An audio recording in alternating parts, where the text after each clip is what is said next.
Brian.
Ladies and gentlemen, welcome to Wrestling with Tism, where there is always spectrum on the internet and apparently a soundboard that makes a certain producer bang fucking stem.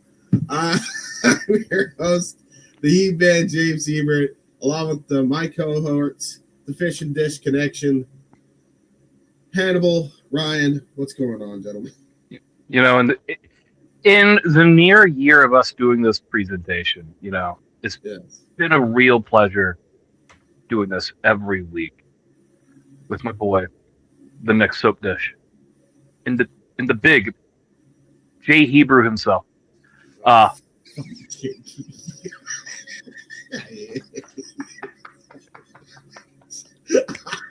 swear to you know, every week, I get the joy of coming onto this platform and just breaking James. And that is like my life's mission, is to break him week by week until one day he's thrown in an asylum somewhere, laughing his ass off until eternity, you know? That will be what I hear him. Those will be the voices in my head, guys.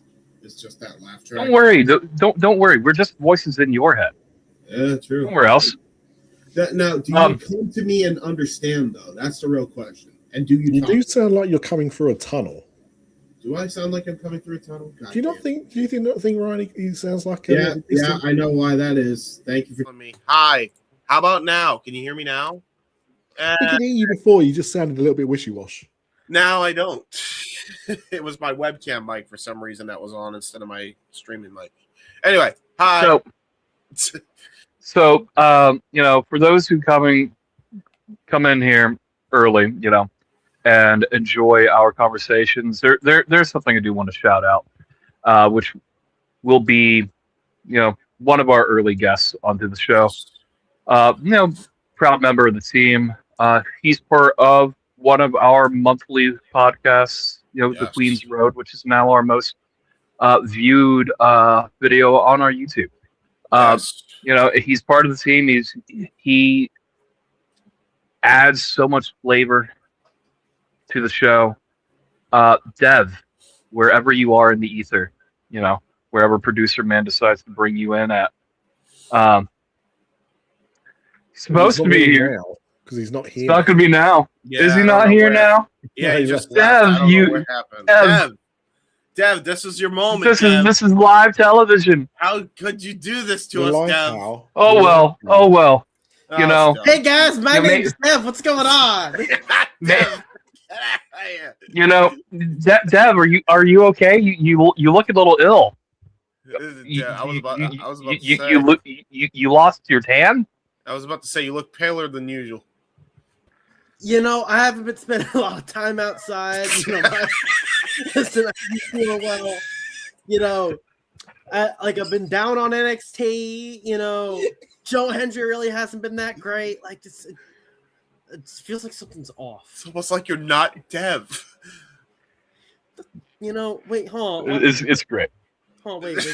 I'm looking at this here. Hold on. Let me get this fixed. He's trying to get it fixed. Let's let me get this fixed. My apologies, everyone. Our producer man is fucking useless. There we are. There. Yeah, I'm here. I'm Dev. I believe in Joe Hendry. Great. All right. Great. All right. Okay. Goodbye, Dev. Jokes aside, fun aside, Dad was supposed to be here. He was supposed to be here. Wherever he is in the ether. Okay, every show needs a John. All right. Anyways, yeah. Still, congratulations to Queens Road, the Queens Road team for doing what they did.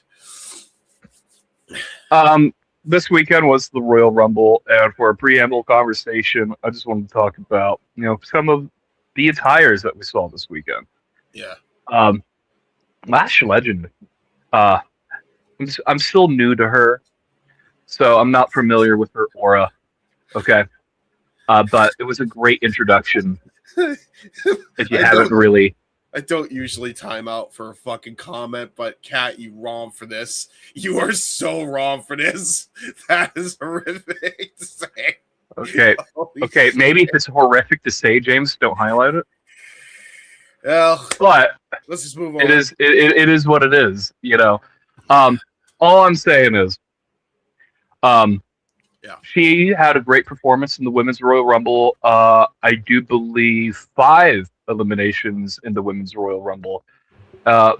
Very interesting purple getup that she had on, and I'm quite unfamiliar with her aura. My favorite attire, though, is Roxanne Perez's Shigo inspired gear from Kim Possible.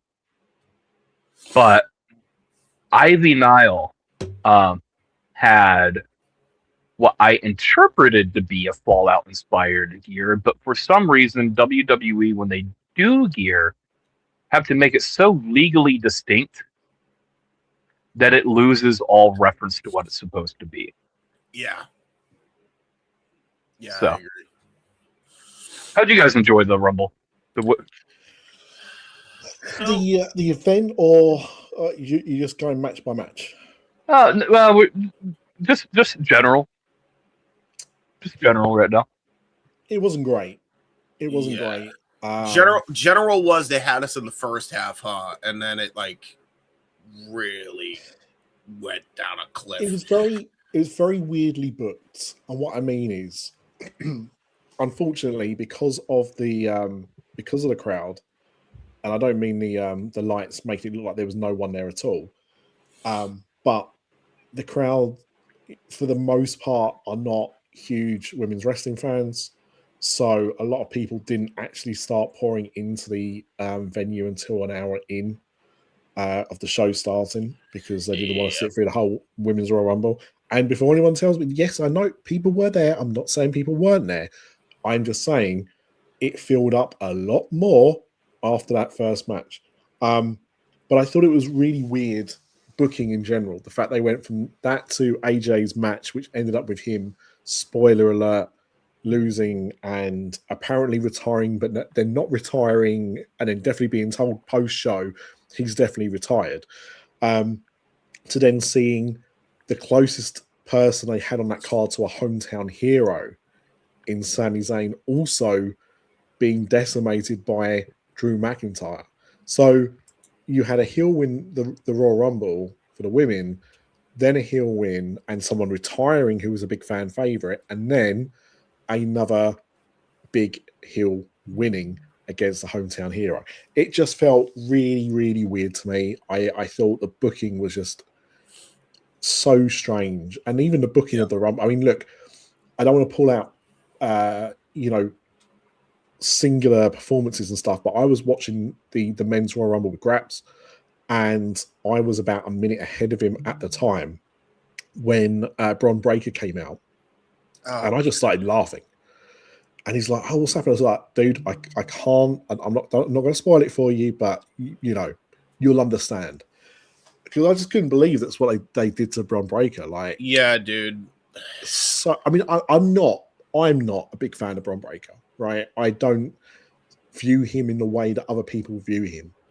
But that's on me. That's a me opinion, right? I know there's other people that think he's the future and all of this kind of stuff. But I think treating him like that was so weird.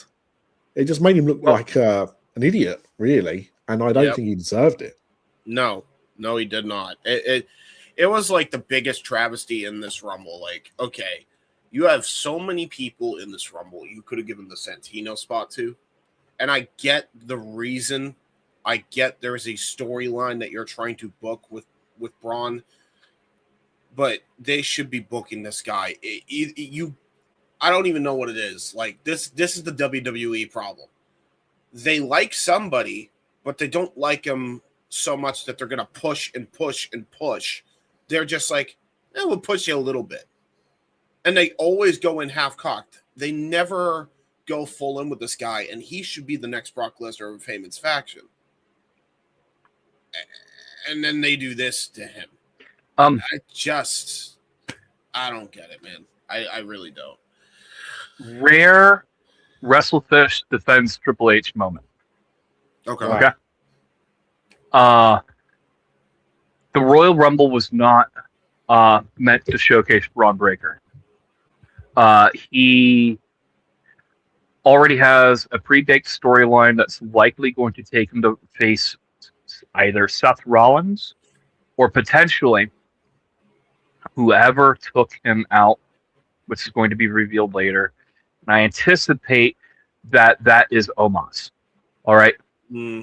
Haven't seen Omos in a while. Omos is a very talented person and is ready to come back up onto the main roster. I'm joking. It is Logan Paul. So Logan Paul may very well have been the one who took out Braun Breaker. So it is what it is. Yeah, you're probably spot on. By the way, you say 3 heels won. Let's just say 4, because let's be honest, Roman's a babyface disguised as a freaking heel at this point. I mean, it's a bit hard. I mean, he's hardly ever there. Yeah. I'm trying to think where he's supposed to be, like where he fits on the card. Yeah. You know, I think it kind of was a little bit obvious, unfortunately, that, you know, it wasn't a big shock. I think I had him in the final like 4 or 5 anyway. Like, so it didn't surprise me that he won, but also it felt very safe. It felt very pedestrian. Like, look, I'm not saying that what they did last year with Jey Uso worked or is what I wanted, but at least it was something out the box, right? It felt a bit different. It felt like whoever was going to win here wasn't going to be getting a new push. It was going to be someone established already that didn't really need the the rub, as it were. So yeah, it just all felt a bit safe. Like I wasn't a big fan. I think that's it. I've got other stuff to say about the other matches, but you know, like I will say, out of the 2 Rumbles, the women's Rumble was by far the best, in my opinion. I thought it was the best booked. I thought the finish was really awesome. I thought it was a really interesting way they did that finish.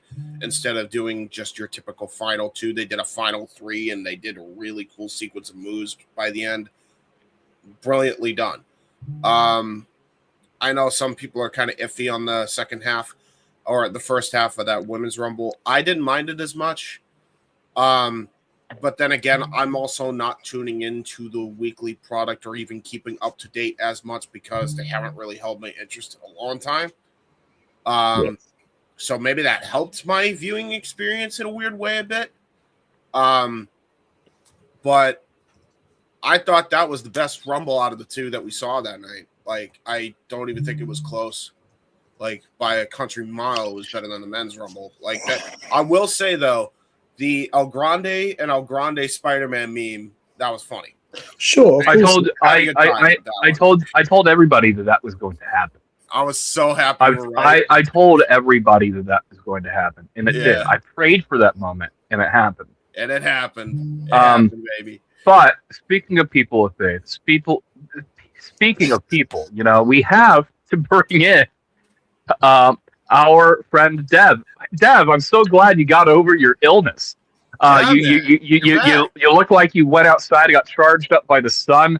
Hey, can you tell me where you got that beautiful hoodie from? Yes. Oh man, it delivered almost as fast as lightning. You can see from this lightning bolt on this hoodie that you can get at shopdubc.com. Created by the WrestleCollective at any time at shopdubc.com. Get it now. There you go. Get it right away. Get it, guys. Get Get something black today. Yes, it is black. Hold on, I'm confused. It says your name's Ryan. He has no idea. Oh my god! I don't think It happened. It happened. Yeah, I don't think he has. They've swapped bodies. So wait, hold on then. Wait, Hold hey, how's There's this? Dev. Is it opposite day? No, hang on, James. I don't know what you're talking about. That in the red has always been Dev, and that in the blue hoodie has always been Ryan. I don't know what you're talking about. I'm so confused. What's going on here? It's great. Great lunacy. Ryan, your thoughts. Which one? Hashtag Hayabusa, hashtag CMLL, greatest companies on the planet. Hayabusa should have won the Rumble. It's not over Joe Hendry. Not over Joe Hendry. Take your Joe Hendry slander away, Dev. Got no time for it today. Yeah. Funny. Big show. I'm not here for stop all that this believing. Anti-Joe Hendry rhetoric. See, this I don't believe in Joe Hendry. I believe. Personally, Ryan, if it were up to me, I would take James and the WrestleFish out. I would just have it be me, you, Hannibal in a 3-way. You do love your freeways, Dev. That's very true. I think that's a very admirable quality of you, Dev. I've never seen someone book with such ambition. Thank you, guys. We need to see it more often. Anyways, because apparently I'm white now, I'm gonna go back down. I just want to point out, by the way, all jokes aside, right? Before we had a production meeting, Ryan legitimately is like, "I'm not gonna come in here," and then Tism happens. He's like, "I want to do some stupid." That James is lying to all of you. That production meeting did not happen. Correct. I don't know what you're talking about. I was arguing with Southerners in a space on X. There was no production meeting for me. Anyways, Dev, jokes aside. All right, how did you enjoy? We're good. Yes. I'm me again. Thank God. Let's go Hayabusa 2. He's gonna be in Vegas. And what production meeting? Because I take every chance I can to put myself in. Why would I not do that? Listen, you don't. Right. I love the spotlight. I love my solo shots. Yeah, till the very end. Say anything otherwise, that's total malarkey. All right. Well. Anyways.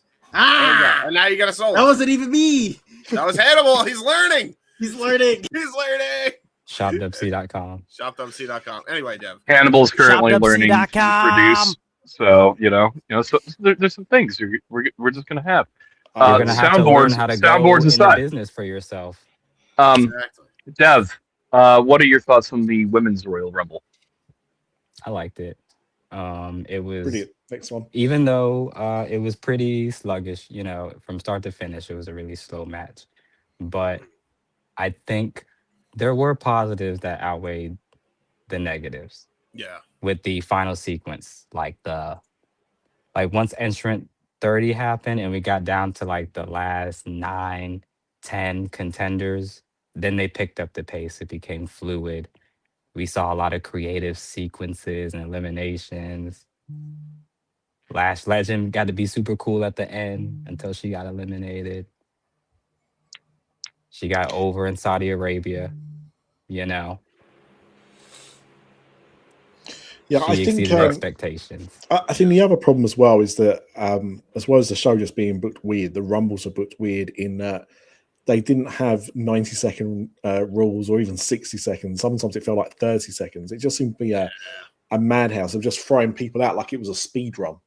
And I'm not saying you have to completely stick to the rules sometimes, but there were times when it was getting far too busy in that ring and they needed to just ease off a little bit. Yep. Just kept throwing bodies down there, man. It was a lot. It was a lot for me.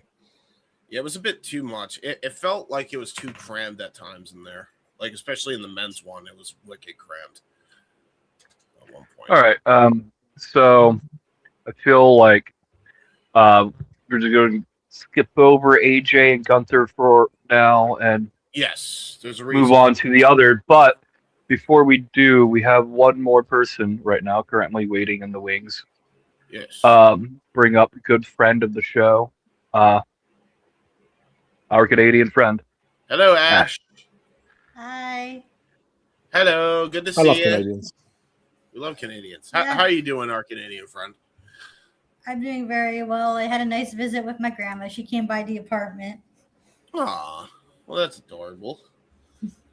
We love that. What were your thoughts on the Rumble? Women's Rumble, Specifically the Women's Rumble. Yeah, right. I didn't Specifically watch the the women's. men's rumble. I still haven't gotten around to watching the men's rumble. Yeah. I did like the women's rumble. I liked how there was like a lot of alliances being formed and a heavy focus on the women's tag division with like potential like teams setting up feuds and dissension. I thought that was very well done. They had at the NXT women had a very good showing. Both the call-ups from them and the ones who are still down in NXT. So especially Ruka, I'm surprised she was one of the final three because she had like the out of all the women, her and Lash Legend did very well. I would throw Kiana James in there as well. I thought Kiana did a really good job. Like, I hadn't seen her in a long time, but what I saw of her, it like drastic improvement. Like, I couldn't believe how good she got. Yeah. So. Yeah, all the women had a solid showing, and congrats to Liv Morgan for winning because she's been so close in like almost every Rumble she's in, and now she's finally won the big one. And I'm looking forward to who she chooses, and this could add like some Judgment Day tension as well because I am all for Judgment Day melodrama. I love that shit. It does appear that Raquel Rodriguez is going to claim the women's championship. Okay, I might be counting my chickens before they hatch. Okay. Yeah. But I'd be okay as someone who also enjoys Judgment Day melodrama, you don't have more melodrama than that. Right. You know, she's the champion. Liv eliminated Raquel. So what way to one up Liv than for Raquel to do what Liv hasn't been able to do yet, and that's beat Stephanie McCourt. Yep.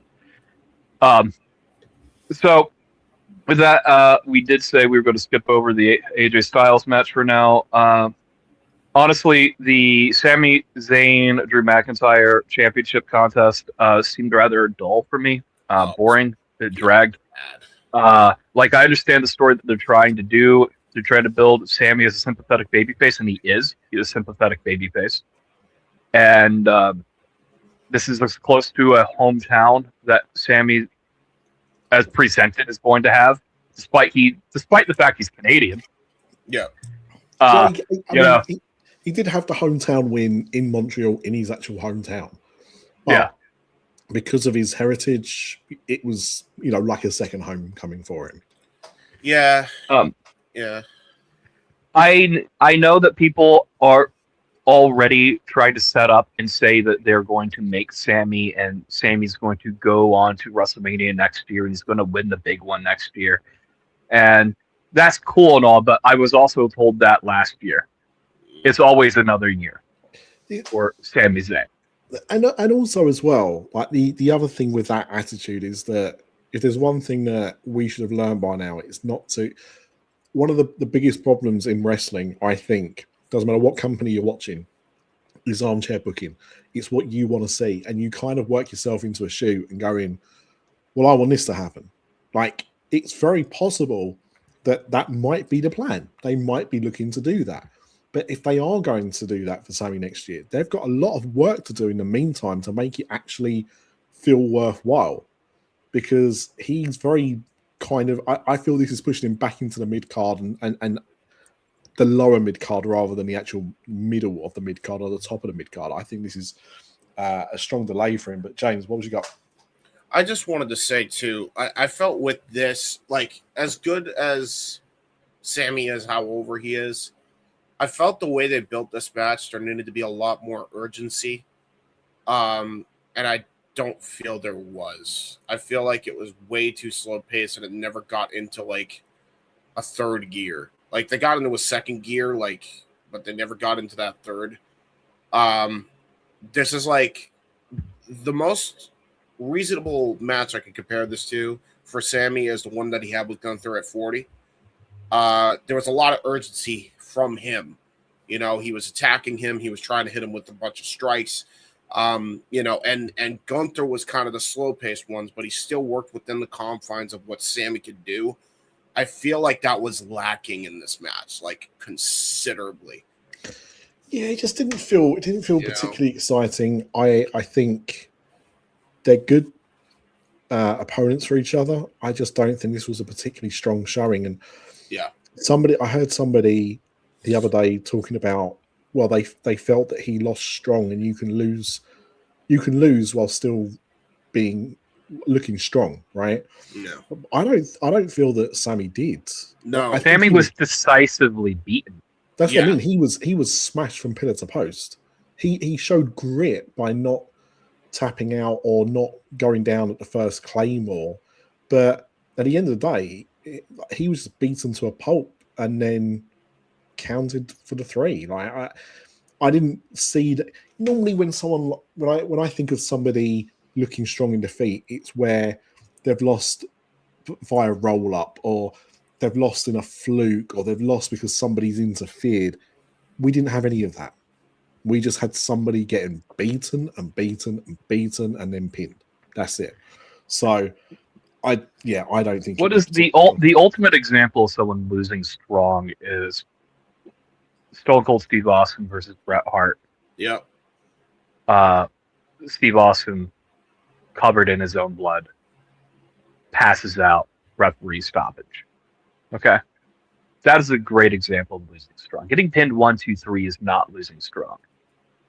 Not when it's like that as well. Again, yep. You know, if it's been like very close and then you lose to someone's finish or something like that, then it can be. But that wasn't it. No. But I mean, Ash, am I out of turn? Do you agree? Disagree? I see where you're coming from. Yeah, because Sammy did look pretty good in there, but at the same time, Drew McIntyre looked very dominant, which is good because this is his first title defense since winning the title. Am I mistaken on that? Yes. I think so. Yes. Yeah. Yes, that's correct. Can confirm. Yeah. It's the whole principle of like trying to look strong in defeat, but I get where because that was like the whole thing over this past weekend and a lot of the spaces we were in. And it's just like, I don't think Sami Zayn looked weak, but at the same time, it's just like, I'm not sure, like, really just sure how to feel about the match because I thought it was fine. It did what it needed to do. It tried to like rebuild Sami Zayn as this underdog while trying to make Drew McIntyre this dominant champion. I'm just wondering, like, where they go from here. Like, are they going to continue with this momentum for Drew McIntyre and how they're going to build up Sami Zayn if rumors are to believe that he is going to be slotted to win the title at the Saudi Arabia Rumble. I'm not Rumble, Mania. Yeah, and this is kind of the problem, right? Is we had somebody in a space, I think it was yesterday, asking what we thought was going to happen at WrestleMania this year, and it's like we've just had the Rumble.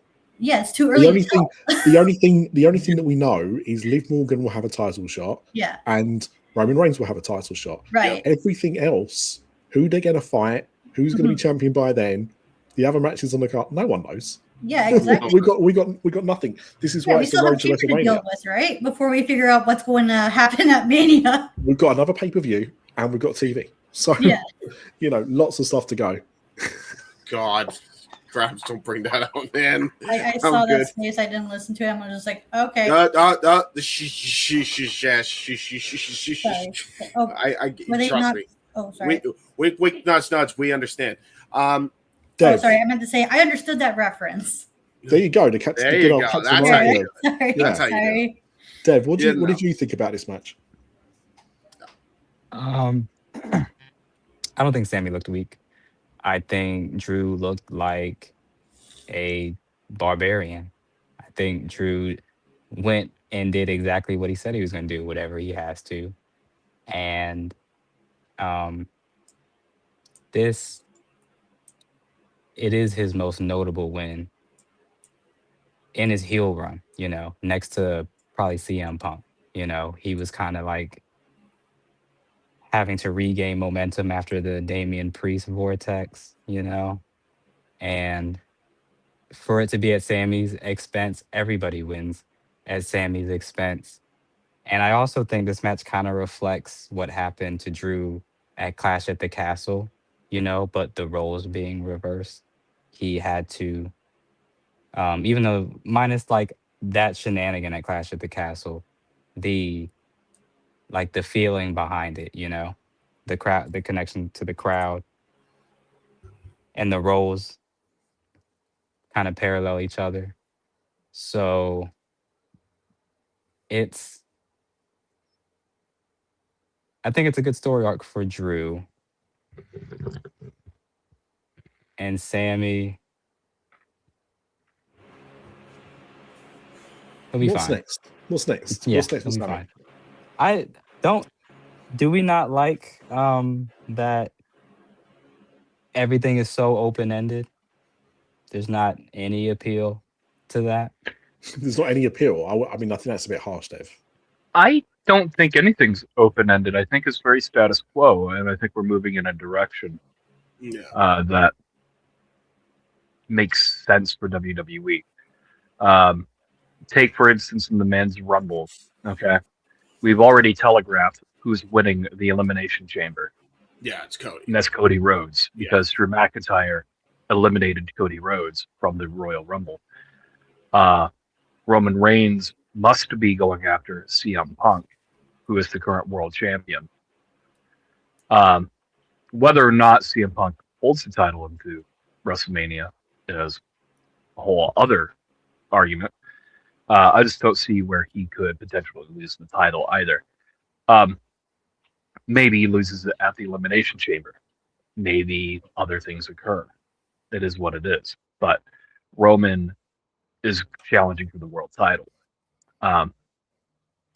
But we are also here to fixate on the career of the phenomenal AJ Styles, which may or may not be coming to its end, or may not have come to its end. The match with Gunther has showcased a very interesting last contest in WWE for AJ. Very hard fought, but very much a Gunther match, where these Gunther matches all have the same flow, and relatively speaking, they've been the same. Like Gunther's run, very, again, I've used this word already, status quo. I'm not that impressed. Nothing wowed me with the match. It just made me feel sad that AJ's WWE runs come to an end. Yeah. At the end of the match, a defiant AJ Styles puts his gloves back on, panders to the crowd. And the match itself was good, but it's not in my top 5 AJ matches by any means.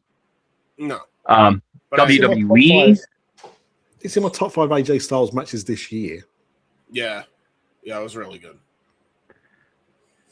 I think he's had 3. Well, my point is, the match itself for WWE was okay. it is what it is. I think the match he wrestled with Shinsuke was an infinitely better match at Saturday night's main event. That was a nice little love letter. May very well be the last time we see Shinsuke Nakamura and AJ Styles ever touch gloves again. And it was better than the last, I don't know, 3 or 4 times they wrestled in that regard as well. But what's the room think about his match with Gunther? I will, go to Ash first. Yeah, we don't talk about that Mania match. That Mania match did not exist. Stinky. It was big poopy. I mean, what Mania Did match? you see? I only know about the rest Did of you the see the Saturday night's main event? I have not. I have to, and I haven't watched the Wrestle Kingdom match either, so I gotta go watch both of them. Okay, so that was really good. Not Wrestle Kingdom levels, but pretty damn good. Mm-hmm. Oh, I mean, compared to the first one, and I remember this was when I was really into Black and Gold, and I thought like this was going to be incredible because obviously I knew who AJ Styles was. I used to like watch TNA for years. I knew who Shinsuke was because of watching him so much in Black and Gold, and I was like, this match, WrestleMania title match, it's going to be like amazing. And I remember sitting there watching it going, this is garbage. Why is this so bad? Why is it so bad? And I don't know why it felt so bad. It just didn't. And then he kicked him in the dick. Was good. It just built expectations. That's probably what it was, right? Maybe, yeah. I don't know, man. Like, again, I can't really compare the two, but I just know like how bad the Mania match was because I did watch their Mania match, and I've heard their Wrestle Kingdom match was good, and my immediate thought was, yeah, no shit. It's like, because of course, this New Japan show over here is going to think the New Japan match is better. Obviously, am I right? Despite not watching it yet. Yeah. No, well, that's the thing. I watched all 3. I would say the Saturday night's main event one was their second best match, but that's not to say much. Their Mania match was the worst because it was a WWE produced match, and you could tell those guys did not need producing. You just needed to let them go out there. So the Saturday night main events match, they rectified that and let them go out there and wrestle. Like that's what I wanted on the SME front.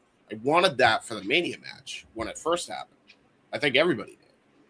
Nobody was expecting them to top what they did at Wrestle Kingdom. If they did, all right, sweet bonus. But like, if you did what they did at Saturday Night Main Event, I would have been content with that. But they didn't. So, But first one, really good. The Wrestle Kingdom match was like stuff of legend at this point. So. Yeah. So going back to the main topic at hand, AJ versus Gunther, I thought was really good. I enjoyed it a lot because it's 2 wrestlers I really enjoy. I like AJ Styles. I like Gunther. I have yet to see a bad AJ match other than the Mania match we mentioned. And I have yet to see a bad Gunther match. So the 2 put on one hell of a show. It was a nice fair WWE farewell for AJ Styles. That is, if he does decide to venture on elsewhere. Because I'm looking forward to see what he does next if he's not officially done for real. Because if he goes to TNA, I'm going to follow him there. If he goes to AEW, I'm going to follow him there. I'm just going to follow that man wherever he decides to wrestle because I love AJ and I just wish the best for him, whatever he decides to do. This should always be the case, right? This is, I know it's not always the case and stuff, but in reality, if you do like a wrestler, you should support them wherever they go next. Exactly. Even if you just want to watch their matches and nothing else, fine. But this need to have people back in companies because you don't want to watch the other one, it's just kind of sad. Yeah. I mean, my gut, I know that he wanted to be an agent, that he was looking to kind of like work backstage, and ideally he'd had those conversations with WWE and that's what he wanted to do. So I would assume, whether this is the end or not, he might go to TNA for a little bit, but I don't see him going to AEW full stop. And now I've said that out loud, he will come out on Wednesday. But no, I do think he's not going to go too far. I think he will, and I would like to see him turn up in TNA because I think it would be a good way to, full circle that career. Yeah, I know it's not where he started, but it's where he made his name. Yeah. And I think going back there now when they're trying to have a renaissance would be the perfect way to cap off your career. So that's what I would love to see. If he goes to AEW, great. There's matches that he will have over there that I'll be really excited to see. And I do feel that he would have if he wanted it, a decent retirement run, if that's what he wants to do. But I don't see him moving too far myself. But Dev, what did you think? Yeah, I think you were on the right track with what you were saying about him being elite. It would pave the way for QT Marshall versus AJ Styles, the match that I personally would have always wanted to have seen. Way up there on my bucket list. Hang on, let me increase Styles that, improve versus that for you. Big Bill. Like you. Hang on. Where did Dev go? Dev got removed. Dev has been caught and compromised to a permanent end. Look, Dev grabs. I'm bringing. Here's what I was going to say, Dev. How about this? Because you said AJ QT Marshall, right? Which I think is for some people a dream match, right? Yeah. But let me raise the stakes. AJ Styles and the Good Brothers against QT Marshall and the Costco guys. 6, 7. All right. They got Hannibal as well. All right. So they removed my icon on Black History Month chat. So make sure start your hashtag cancel Big Raps. All right, me. So James. Yeah, James.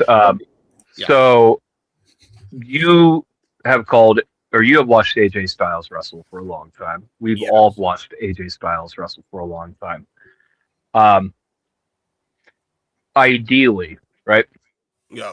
What do you want for AJ Styles? Be selfish. I want you to be selfish. So be selfish. The problem is my selfish is selfless. So this is the part where I'm kind of not an asshole. Selfishly, I'm going to be selfless, and I want him to get his bag for his kids and get that college fund up, and I want him to go to the dub for that reason. I think Tony would give him a fat payday. I think, there's a lot of fresh matchups that he could easily do there. He's got the history with Kenny, so if you really wanted to go heel Styles with that, have him be like the ace in the Don Callis family since Takeshita's on his way out. Could slot him in that role. If you want to just keep him as a solo and keep him babyface, if you want to go heel, it don't really matter which way you go with him. There's plenty of fresh opportunities for AJ in that locker room. And I still think he has a few good years left in him, honestly. Like that dude, yes, he's a little bit slower, but I still think you can give him any one of those opponents in that locker room, and I still think he's going to get like an easy 5-star match with them. That, and again, money, investment there. Like he's going to be able to fund his college funds for his kids if he goes to AEW, as opposed to going to TNA. And look, if he goes to now, if he's deciding to just hang it up and become a producer and get a paycheck that way, then yes, go to TNA. Kind of storybook end your career there. But selfishly for him, I guess, if that even works, I want him to go to AEW so we can get that bag. Well, ideally, okay, this is what I want for AJ Styles. This is just my fantasy booking. This isn't reckless speculation. AJ will go wherever AJ goes. It just is what it is. But ideally, what I want is at AEW Revolution in March, I want Kenny Omega to beat MJF for the AEW World Championship. I want the lights to cut out. I want the lights to come back up. Yeah. I want to see a man Yeah. rush the ring, clad in a leather jacket and a hood, and attack Kenny Omega from behind, and pick up a microphone and call Kenny Omega a young boy. This is payback, bitch. You remember back in 2016, New Year's Dash? You pick it up, you run it while it's hot. There is a small list of dream matches for AJ Styles. Yeah. Okay, one of those is Kenny Omega. The next is Will Ospreay. Yep. Yeah. All right. Yeah. And in current forms, I should say. So, yes, a Leon Slater, match would be really cool to see happen for the Phenomenal One. But it's just another old man puts over young talent on his way out of the business, and it just is what it is. Leon Slater. We could get both, by the way. We could get both. We don't know that, James. No. There's if he goes to TNA, he's just going to go to TNA. Hold on. Stop. Name the partnership between TNA and AEW right now. Nothing. For that to be able to happen. Exactly my point. I'm saying he's doing it before he officially leaves the dub, because I don't even think he's done officially. What I'm saying is, from what I understand, his contract's up. No. Yeah. Well, expired in February. Expired February 1st, actually. Never mind. That's how I was under the impression. Because AJ Styles' original contract was signed ahead of the Royal Rumble. Okay? Right, 10 years ago. So it would lapse around Rumble season. It's lapsed. That's fair. Mathematically speaking. Anyways, whether or not it is or isn't is irrelevant. But before he leaves the Fed, as you say, not dub, if AJ Styles was going to go to TNA, I figured they would have had him wrestle in TNA already. Yeah, probably. Before the end of his WWE contract. I was kind of surprised. Sorry, Ron. He's been on Slammiversary. No. Bound for Glory. Yep. And the debut on TNA on AMC. Yes. If they were going to have him wrestle, they would have already done it. I know some people have speculated, well, a lot of people in TNA have been doing Styles classes. You know what? That's cool and all. A lot of people do stunners. A lot of people do leg drops. A lot of people do tombstones. You don't see Taker. Well, you certainly won't see Hogan now. But yeah, you don't see Steve Austin coming out of retirement. Oh, maybe next year at WrestleMania, but not the point. But just because someone does a move does not mean it's some big grand scheme to gaslight their community into thinking that it's going to happen. Will Ospreay has been doing Styles clashes as part of his regular moveset for a long time. That's fair. Does that mean AJ Styles is going to WWE? Either way, that's my fantasy book. That's what I want. I want AJ Styles to come in and challenge Kenny Omega, because that's a match that was set up 10 years ago and it has never been done. I agree. So we do have. There is someone else I want to bring up to have. Can I their give perspective. myself? Hold on a second, Dev, because let Hannibal get through that, and then you can give your thoughts. Well, I was willing to drop so we can make room for these two. Oh no! It's only one, and unfortunately, he's going to have to squeeze right in next to you, Dev. Yeah. Brace yourself. Oh no! There we go. Kurt. Hey, Dev, my bus seat partner for the day. How's it going? When you going to change that hoodie, bro? You've been wearing that for like 3 weeks. 83 weeks. Don't you know that the hoodies that we sell on shopdubsy.com Shopdubsy.com. Very true. Self-clean. Hey, what up, Ash? Finally, a real ball knower and wrestling with Tism. Yeah, it's the one rare occasion where I'm actually off on Monday, or to join Tism, where I'm not visiting my dad. That's what I meant to say, because I've been off for the last couple Mondays, but I've been usually visiting my dad, and so I'm free for the day. So yay! That's why you have me on. Yay! So what are we talking about? We talking about whether you want to see AJ Styles in AEW or TNA? Yeah. Yes. Oh, Relatively AEW. speaking. Who the hell is he going to wrestle in TNA? Eddie Edwards? Cody Deaner? Who wants to see that? Hey, that's the hometown hero now. Hometown man. The hometown I hero, have zero Cody Deaner? interest. I have zero interest in seeing The AJ Styles Vanity wrestle Frankie Project. Kazarian. Yeah, I don't want to see that. Like, and I'm sure he's probably already wrestled Dolph Ziggler before in the 10 years that they were in the Fed together. They actually have, yes. I can confirm yes. Yeah. He But no, hasn't I'm like, Ryan go to Menace, though. AEW, you're going to get a huge bag of money. You know, like Tony's literally going to bring the bags of money with the little dollar signs on them, like in the cartoons, bro. Cash money, tax free. Yeah, Don't that's ask what I'm where he saying. got it from. Swimming pool full of solid gold coins.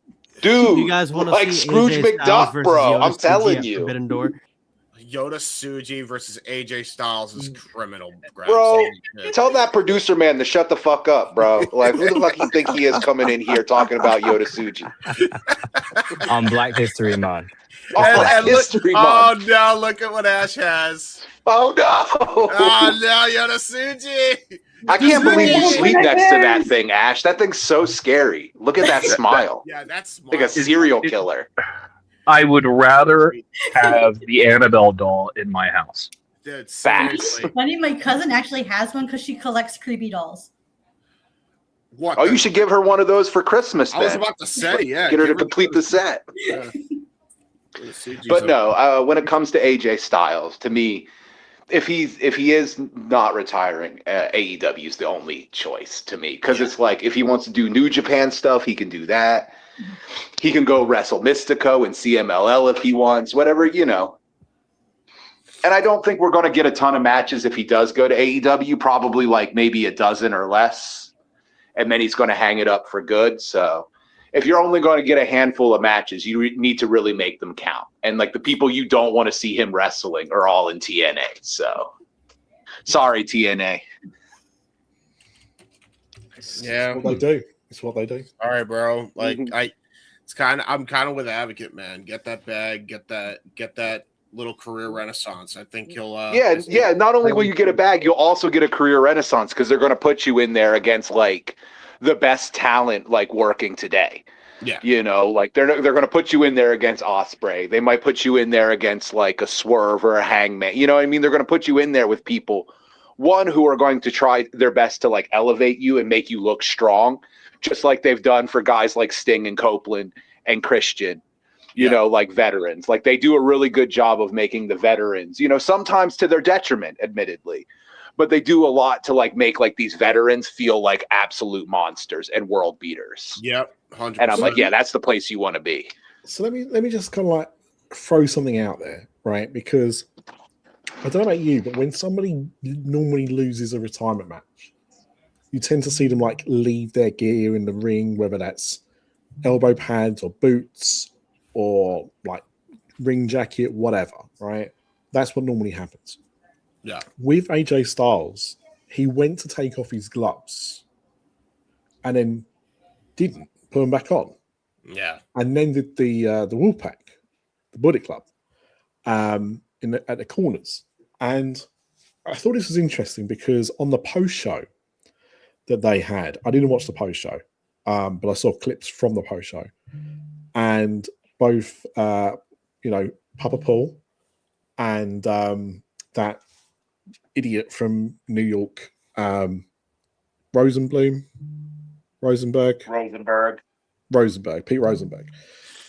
Both of them were like, no, he's definitely done. I've spoken to him. He's definitely done. It felt like it was almost malicious. And what I mean by that is, by doing that, by kind of like going, no, he he's definitely retired, even though he didn't do, he stopped himself doing it. He's definitely retired. That suggests to me that if he does decide to go anywhere else, it's going to paint a bad narrative.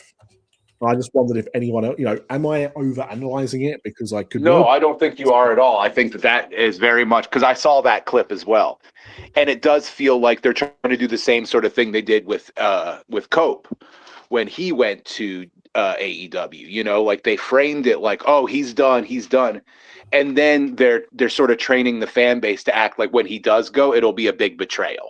Yeah. They're like, oh, how could you lie to the fans, even though he didn't? You know, like in the build to this, he clearly said WWE. So, yeah. Oh, can we boot Carlos? I know he's not here. Oh, but can we boot Carlos! him? Did you just see his comment? Jesus I did see his comment. Real quick, Ash, Dev, we're gonna cycle you guys out so we can bring Jordan in. Thank you for joining us. Stay around because we do have a fun question, and I'd love to have you guys still. Oh wait, Ash is leaving. I'm bouncing too late. No, I'm just kidding. No I only came in because she was in here. I'm just kidding, guys. We'll all be here. We'll all be here by the end. We're gonna have a fun question for everybody involved that's still in the chat. Are we gonna play a drinking game? You're close. You're close. Not too far off, Advocate. You're actually not too far off. Believe it or not. But yeah, Zack Sabre Jr. You have to take a shot every time James randomly apologizes for something. We're all gonna get wasted in like 8 minutes. Yeah, that's true. Yeah. Real quick, yes, Zack Sabre Jr. Absolutely. Zack Sabre Jr. Hell fucking yeah. Definitely give me that. Also, thank you back from Rev Pro. That's how Zach got his first Rev Pro title from. Exactly. See, Ash knows. Thank you all so very much, by the way, as you see the merch that Dev is wearing right now. ShopDubC.com is where ShopDubC.com. Support the homies. Support the homies. In fact, hold on. We got another advertisement. Look at this. ShopDubC.com. Go check that out. That's enough of that. ShopDubC.com. And yeah, we are about to jump the shark on ShopDubC.com. And also, thank you to the 100 of you that are watching us right now. Appreciate y'all. Indeed. Thank you. We will bring you back later, guys. We will remove you for now. Let us bring up the host of this shiznit, shall we? There we go. Dictator Slick. Dictator Slick. Oh my God, Leader is here. Oh no! Oh no! Slick's here. Run! Nah. Run away! Oh man, how y'all boys doing today? Oh hell, Slick! Oh man, Slick eats the sun and drinks the sky, and they both go with him when he dies. For those who don't know, that is the North Korean like anthem or something like that. That's fucked up, man. How y'all boys doing today? I'm good, brother. How I'm not doing as well, Slick, as you, Slick Jong-un. Jesus, Slick Jong-un is crazy. Well, Slick, you can take that offline with Graps. I'm not getting involved in that. We love you, brother. We love you. We love you. Go, I'm doing good. I'm just Slick Jong-un is a hard ass handle. Right. I may have to take that. Yeah. No, I'm chilling, man. I'm currently, for those who are into Fallout or play Fallout 4, I'm currently trying to. I'm keep getting killed by the Savage Deathclaw, and if you know what that is, if you know, you know. It is very hard. I've died like 8 times, but I'm good. Just been watching y'all, listening to y'all. Wanted to chime in on this AJ Styles, because I think, contrary to some popular belief, I don't think he's going to AEW. I think he legitimately will go to TNA, have his Kazarian match, probably have a match with Santana, and then truly call it quits, and truly retire. He's been very adamant over the years that he doesn't want to wrestle past a certain age. He's got he ain't that age until next year, though. Well, but that's what I'm saying. You know, this year would be the year to wind everything down in TNA to get, to hit those marks that he wants to hit. Yeah, it's not that I don't think AEW he doesn't have an interest in AEW.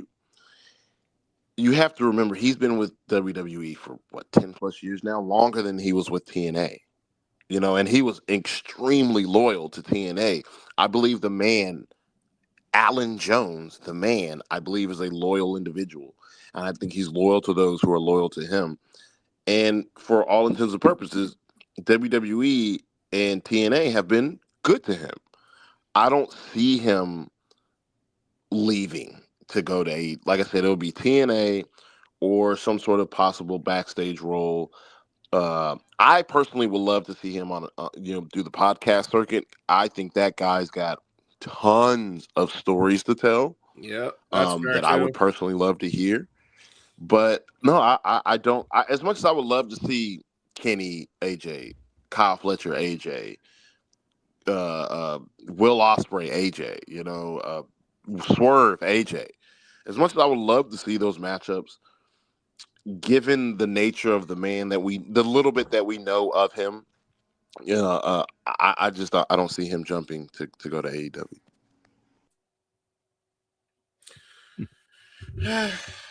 We'll have to agree to disagree because, like I said, I don't think this is. I think it's about getting that bag. Yeah, this is like that one last payout.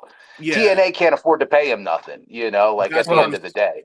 That's but it's not TNA who would be paying him. It would be. But that's what I'm saying. It's like WWE didn't even pay any of the TNA people to fly to Saudi Arabia, but they're going to pay him $2+ million to wrestle for their partner. I don't see that happening. I'm like, if there was an opportunity for WWE to really put TNA in like a position of strength to like take on AEW, they would have done it already. I'm like, they haven't sent anybody who isn't in NXT. Yeah. I'm like, AAA, which they own part of, they'll send WWE people to, but not TNA, except for AJ Styles to come say hi. Today, if I am, hopefully I'm not mistaken, but I believe today, officially, he's a free agent. I believe so. Today. Yes, that's correct. Yeah. I'm not 100% sure. Don't quote me on that, but I do, what I've heard. That being said, we know how this isn't like the 90s where you're going to wait a couple of days. This isn't like the days of old where we have 90-day no competes. There's a chance that he could show up Wednesday. What do you guys, and I want to put this to the room, what percentage chance do you have it at? 0. What, for AEW? Yeah, that he shows up. I don't know if he's going to show up on Wednesday. I would think probably if like the earliest, if he does show up, because like I said, this is a big if. He might just legitimately retire. I think if he doesn't go to AEW, then that really is the end. And we're all reading too much into him not, taking his gloves off. Yeah, I'm with Ryan. I don't think he shows up tonight. Not tonight, but Wednesday. I don't think he shows up.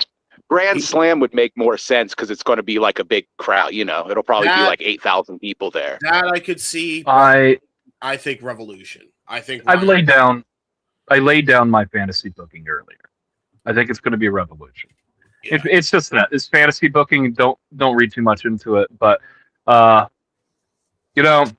been a while since the pay-per-view ended with a shocking debut.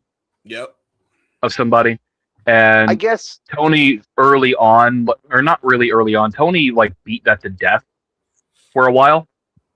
And I feel like this would be a cool opportunity to just do it, especially if we are fast tracking Kenny Omega to the world title, which it looks like we could be doing. I just want to point out that AJ did turn around and say that he wanted to retire when he was 50. Okay. Commendable and believable. But somebody else said they were going to retire by a certain age. And that is Cody Rhodes. And he is past that age with no sign of stopping. So, I'm just saying, wrestlers say stuff. I mean, true, but Cody Rhodes is a known liar. Yes, but I mean, to be fair, but his style is flat earth. But everybody. That is very true. That is very true. But I was going to say, most wrestlers are liars. I'm pro wrestling is a art form that foundationally is built on lying. 100%. So I'm I don't hold any wrestlers. Like I said, when people say oh, you said this in an interview, you said that in an interview, I'm this is all this is the new kayfabe. I'm you can't believe nothing. It's all part of the show. If I've learned anything over the last 5 years of this industry, 6 years really, since AEW has been a thing, and everything that's happened since then, never say never in this fucking industry. Never. That's the lesson I learned the hard way. All right, so there you go. I personally, I hope, to see him go because I would like to see those matchups. Some matchups that we haven't gotten to see. Me too. There is a whole storyline that has been sitting cold for decades that we now have an opportunity to pay off with the Young Bucks and Kenny, because they are the ones who kicked out AJ, even though that's kind of how their leadership goes and changes hands. So it's not like a beef thing, but it would be a really cool bit for AJ Styles to come in and be like, "What the hell, guys?" And they're like, "No, that's just how we do things here." You know what I'm saying? Skate around that. But I don't know. Like I said, the chances I just got it at I have the chances at less than 10. All right, fair enough. Fair enough. I'd like I said, I would put it at right now. I would say I'm 50-50. There's like sort of the paranoid part of my mind where it's like, oh, this is like subterfuge. I'm like, oh, like AEW fans are getting set up for disappointment, and like the people who are pumping up AJ Styles coming, are like doing so disingenuously to like give AEW fans something to be disappointed about, maybe. Yeah, I'm with you. But that's the paranoid part of myself. You know what I mean? I'm with you. I'm more 51-49 in the direction he will retire, but the chances for him going to AEW aren't zero, right? Yeah, I'm just saying. I'm like, he get a whole bag of money if he want to go to AEW, and I'm like, what a way to retire. That would be great. That would be great for him and his family. He's got kids, bro. Did you hear? He's got kids. Mm-hmm. All right. Anything else you wanted to add, Jordan? Really, I just want to say I love this team. You guys do a great, fantastic job wrestling with Tism. I love to see the growth that you guys have had since joining the collective. For those who don't know, Wrestling with Tism started out on Spaces, which was great. And I pitched and gave the idea to, hey, I think you guys deserve to be on YouTube. I think you guys deserve a bigger platform. And you guys have taken the baton and ran with it.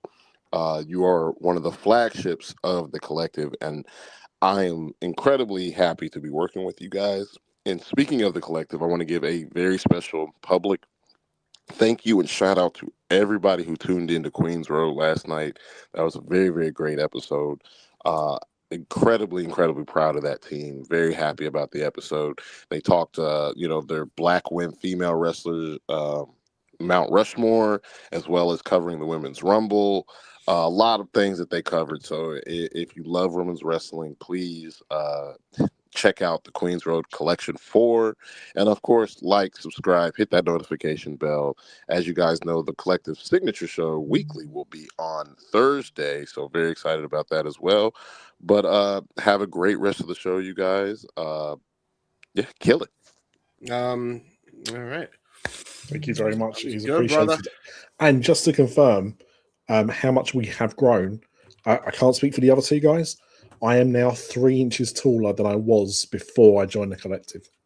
So almost 6 now. Almost 6. There you go. Nice. Yeah, my waist is definitely bigger. That's for sure. Slick, before you go. Slick. No, he's gone. Slick went away. Gone. If somebody could get Slick back in here, I would definitely like to get his thoughts on this. We'll bring. While we had him, it is what it is. We'll rotate him back in. Yes. So I think we all talked about what we want, or what we want, anticipate, or desire for the what's next for AJ Styles conversation.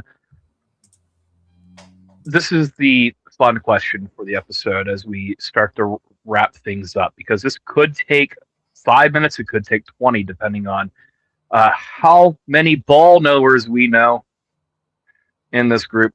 Yes. What is some of your favorite AJ Styles matches? And please do not say Wrestle Kingdom or Unbreakable. Yeah. And I'll go first, I guess, with this, since, this is very fresh in my mind. AJ Styles, Kota Ibushi at Invasion Attack. I just watched that probably for the first time, and probably since the match happened. It gave us a little bit of the teases of Kenny Omega's eventual betrayal of AJ Styles. Yeah. Yeah. And a little bit of the teases of Kota's and AJ's inevitable reunion with each other. It was a pretty fun match. I think it lasted. It was a 35-minute match, I think, something in that ballpark, and they really took it to each other. Kota just was freshly in the heavyweight division, off the junior, after debuting the heavyweight division, I should say. Yep. So it was a fun contest. You give it to the floor. Any order. I can go if you guys don't mind. Go for it, So probably the most surprising one to the people in here and listening, knowing me, would be AJ Styles versus John Cena from Royal Rumble, whatever. Wow. I don't know what year. 2016, I think. Or no, 2017 maybe. Wow, yeah, it was 2017. Really? I remember watching that in my friend's house. Yeah, so you have to also remember like where I'm at when I watch this match. I've only been watching wrestling again for 2 years. So this is like me sort of giving, because I got into it because of New Japan. Thanks for taking away the Nakamura match. Knew somebody was going to, snatch that, the 3-way match, I got Dev visited here. He'd be crying. Well, to be fair, those aren't unsung. Those are heralded. Yeah. But so when I saw this match, because I was really trying to get into the WWE, but I was really I wasn't feeling it. And I remember this match, I was just this had been the best match I had seen in the WWE since I had started watching wrestling again in 2015. And so this it's one of my all-time favorite matches for that reason. And it's where I sort of my interpretation of who I thought John Cena was as an outsider changed because of that match. Yep. Dude, I was this guy can hoop, he's fucking good.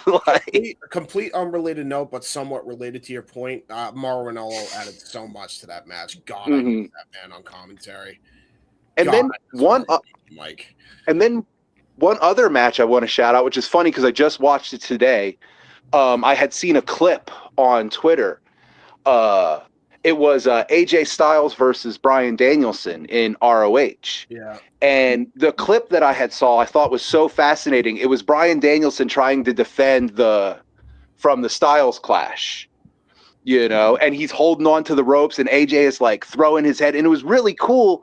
And then so I was okay, well now I got to go watch this match. And I watched it. It was a really great match. So I just wanted to shout that one out too. Yeah, that's a good show. Yeah. It was really great psychology. I just really thought that was really cool of Bryan Danielson. He's so worried about this move that he's desperate. He's taking power bombs to avoid it.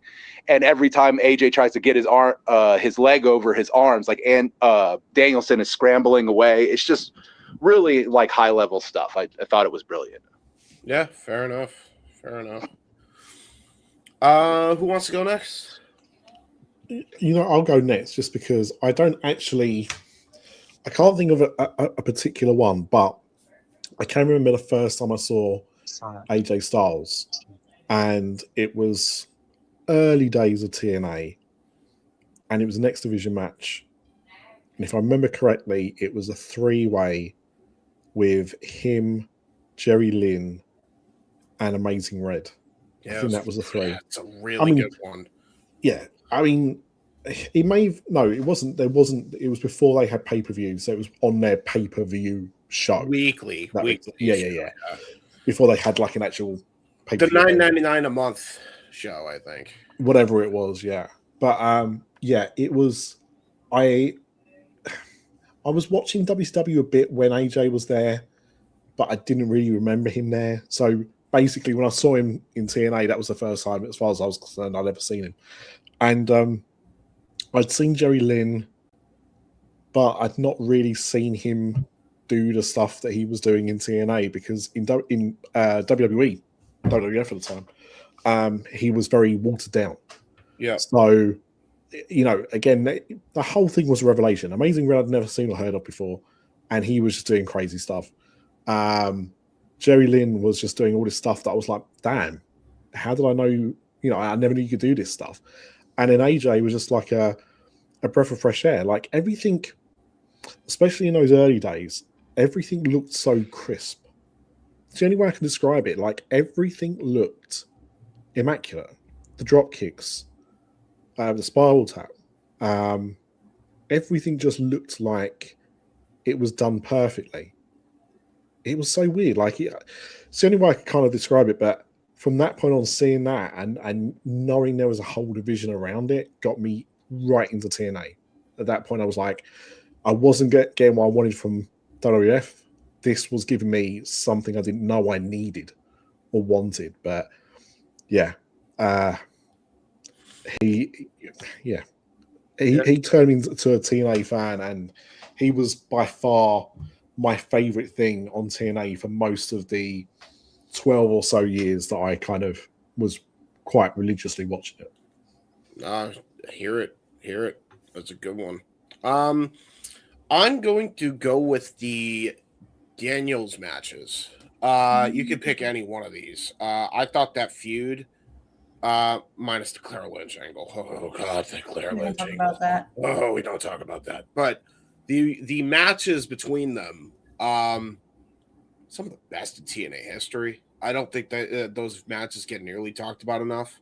And maybe part of that is because it was in such a weird era in TNA. Like they were just transitioning and they were about to they just transitioned into Impact Wrestling and they went to blue and silver because they wanted to be like SmackDown now instead of Raw. I don't know. Or WCW Thunder. Something like that. Mm-hmm. And, you know, but the matches themselves were like really, really good. I'll also put the one that he had with Bully Ray up there.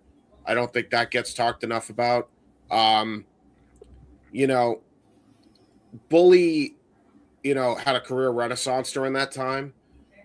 Both of his matches with Bully Ray were really good. Like the one that he had the first time before he was in the Aces and Eights, and then after when he won the title. Those would probably be mine. You could also lump in the other three-way, not the Unbreakable one, but when he was the champion, him, Daniels, and Joe rematch for the TNA World Title. That's a good one. I think that gets slept on because the first one was so damn good for the X Division title that I think a lot of people forget that they had a rematch for the World Title when AJ won it out off of Sting. So, yeah. I think you were an actual terrorist. You just sat here and just pitched that Bully Ray and AJ Styles wrestled a great match. Yeah. I can attest to that. I watched both of them. They were pretty solid. They were very good. I disagree. I disagree. Hey, I'm a terrorist. Positive things about Bully Ray. Thank you. You know, it is what it is. Art is subjective, everybody, even if you like terroristic things. All right? It's one thing for him to say it. She likes Yoda Suji. All right. Respectfully, Ash.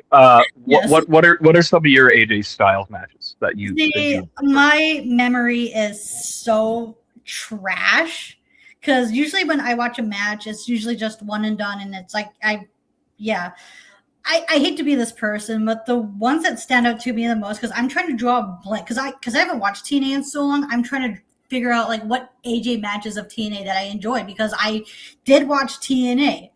I'm trying to figure out like who did he all wrestle that just made me go, wow, that was so fucking amazing. And the ones that stand out, and I hate to be this person, is all 4 of his John Cena matches. Which is because y'all remember his match against Sting in TNA for the title? Yeah. Y'all seen that one? Oh, that was a great match. What year was I really like it. Yeah, I want to say 2007. Yeah, Okay. something around that time. Because keep in mind, I only started watching TNA in the summer of 2010. So I watched. This is my timeline of TNA. July 2010 to December 2015. Oh God, you were in the Hogan you came in era. for Hogan, brother. Trenches. You was in the dark times. Yeah. Deep in Vietnam. Yeah, Deep in Vietnam right now. Okay. You know you what? can understand why I'm trying to like pull out of my mind like what happened in TNA that time that I really liked from AJ, because AJ was one of my favorite wrestlers in TNA. He's one of the reasons why I tuned into TNA. To be fair, at that point in time, he'd been there since the beginning, so that was 2002. So we're getting into what, year 7, 8 of his run, and he'd been a top guy for a fair bit of it, or certainly towards the top. You know what I mean? And I think by that time, especially because of who they'd brought in and what they wanted to do with the show, he was not really kind of put in the positions that he had been 2, 3, 4 years before. So there's a lot of that as well. Although I will say there was one match of his that I watched that really stood out to me, and that was his TV title match he had with Doug Williams. I really enjoyed that. That's a great one. I can't remember which one it was. I can't remember when that was, but goddamn, I love that match. It was definitely on a Monday Night Impact. But that one's a good one. That one's a good one. I'll give you that. Hey, Jordan. Hello. What about you, good sir? Unsung AJ Styles matches, and why are we? There you go. My unsung AJ Styles match. That's a tough one. It's not Wrestle Kingdom or the Unbreakable Triple Threat. That is surface level AJ Styles. I mean, I don't have a match, but I have a run of his that I really particularly enjoyed. If you allow me, go. When he was mini Ric Flair, that was fantastic. You really like that, huh? I did when he was doing the Ric Flair. The gay community. One, if you go back and look, like God, AJ was mad young, super young. Which is cool, but I don't know. I just something about that time period, that capsulation of TNA, especially at that time where TNA was just kind of, that was like pre-Immortal. The gay community. The start of Fortune, so you had Fortune, and it was this weird time of TNA, and you had AJ Styles, your top guy, mimicking Ric Flair. I mean, he had the robe and everything, It was great to me. I had the belt. Ric Flair. They had the belt. They did the screw job. Yeah, Slick Flair liking a Ric Flair style gimmick. Nah, I didn't know that. They even put AJ Styles in an asylum. Yeah, it's true. That's deep cut. God, that's a good one. That's a good one. That's funny. No, I would definitely, but that run, I would have to say, or again, maybe not a match, but that, when he was kind of a tweener, semi-heel in TNA. The No One Run? The No One Run, that was a good run. That was a good run. That was the start of AJ getting on gear. But, then he worked himself into a shoot, and then he really was no one until he went to New Japan. well, no. If you remember during that time, it was so crazy because he was the last one to stay. Yeah. Everybody else around that time was on the outs. They were leaving, and he was staying. And then I believe it was a contract dispute between him and Dixie Carter. And he was like, all right, that's the last straw. I got to go. Yeah. So they hit him with that pay cut. Yeah, they did. Asking AJ Styles to take a pay cut is absolutely tremendous. Criminal. But Dev, you have not given your... No, I couldn't blame them because they had no money. Thanks, but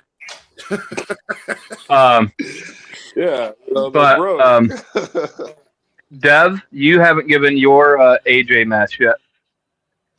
Wherever you are, Dev. AJ Styles versus CM Punk versus Grande Americano in a Money in the Bank triple threat qualifier match. Unsung. Terrorist. Unsung matchup. I'm gonna fucking kill you. Absolute terrorist. Do you see the way he's talking to me on this glorious month? On this glorious spot. You know what? All right. Let's we have one more person. Not on that. We have what? Do we still have we do. The other guest down there? Okay. Yes. Let's go ahead and bring up Tay. Hi Tay, can you hear us? Hello. Subject matter, Tay. I hope you're having a wonderful day, but our subject matter at this point in the conversation is our unsung AJ Styles matches. What is your favorite AJ Styles match? Did you hear mine, Tay? That isn't surface level. Don't listen to Dev. Don't listen to Dev. You know what, Dev? I did hear yours, and it is. Did you like it? It is extremely terroristic. Thank you. I'm trying to think. It's so hard because a lot of what I know of AJ Styles is WWE.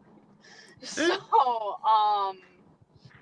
I wouldn't say the match between them specifically, but the aura of him versus Shinsuke to start off the 2022 Royal Rumble match was insane.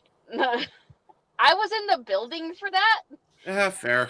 And listen, I was also in the building for their was it Last Man Standing at Money in the Bank? I was in the building for that one. Yeah, no. In 2018. Yeah, that's fair. You know, if we're gonna include Rumbles to kind of circle it back full circle, we should. I'm surprised none of us picked that 2016 Rumble too, because nobody thought that was gonna happen. I still. Oh, when he debuted, yeah. You mean you didn't believe what was reported for the 4 weeks leading into the Royal Rumble that AJ was done with New Japan Pro Wrestling? Would you like to know something, Fish? I had no idea because I, again, at the time was only watching WWE. So, and I knew who AJ Styles was, but no one else in my house did. So when he showed up and his name showed up on the Tron, I was like, holy shit. And my parents are like, who the fuck is that?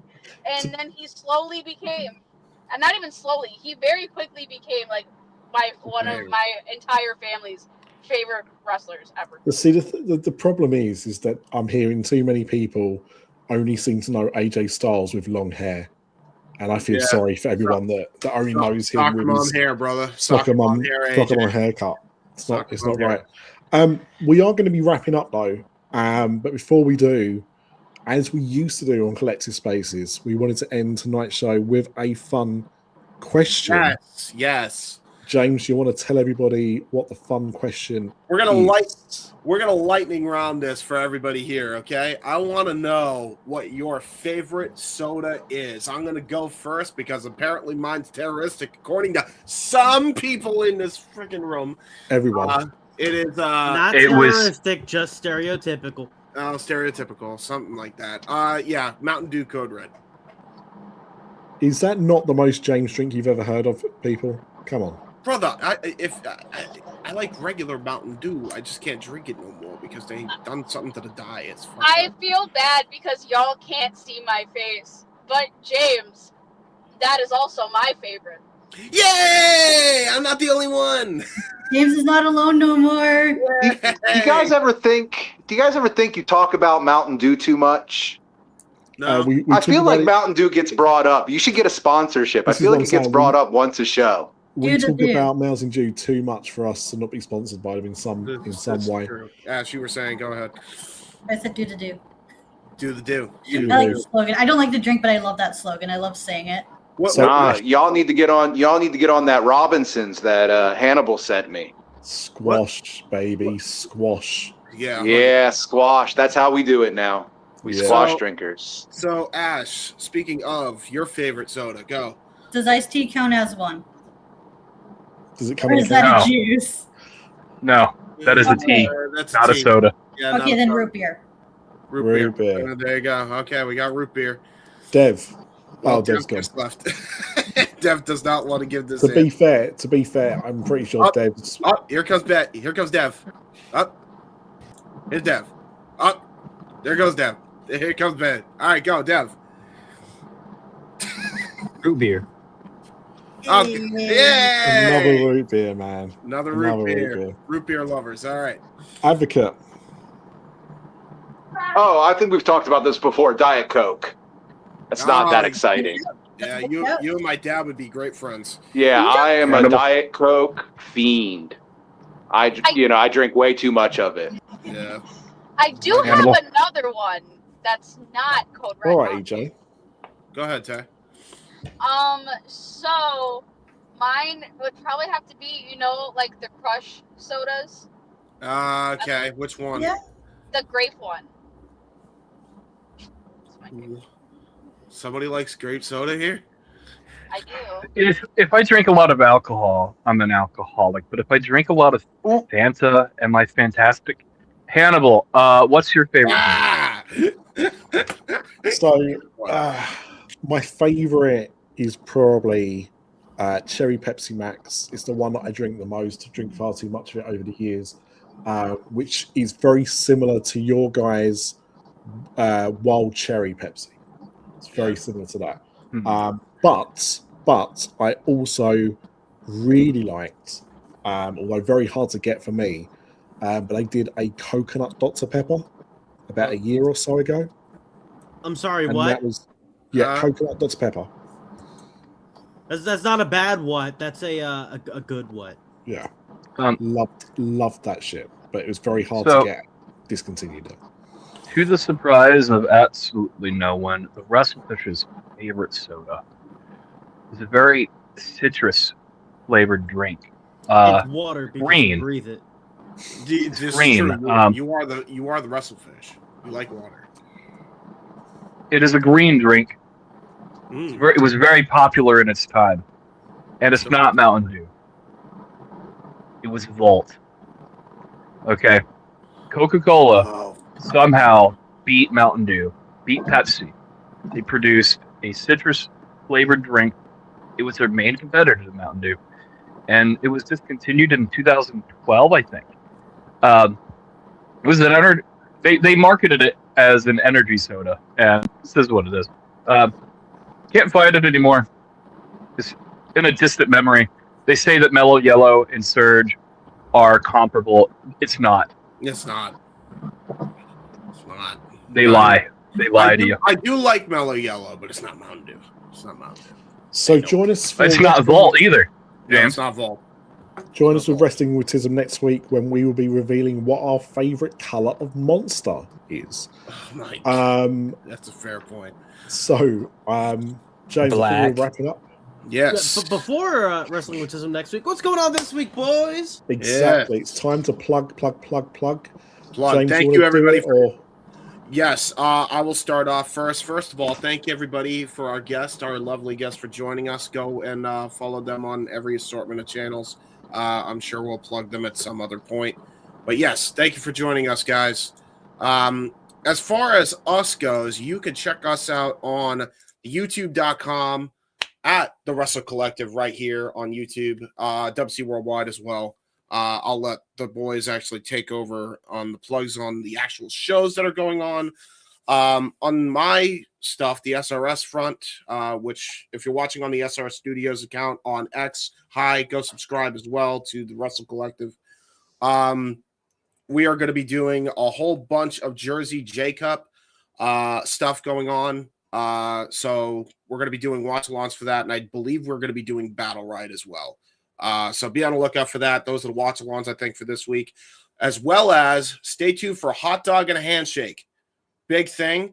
It's kind of a joint collab thing, but produced by SR Studios. So check it out. It should be a fun one. That's going to be with JJ and Carlos. So go check that out, guys. Tomorrow night, 10:30 p.m. EST. Oh, well, I'll be there for that. I'll leave the floor to them. Fish, do you want to rock, paper, scissors this bad boy? There you go. All right. I've got it. Okay. So, Monday nights on Twitter, we have the Monday Night Raw review with Carlos and Dev and Abel.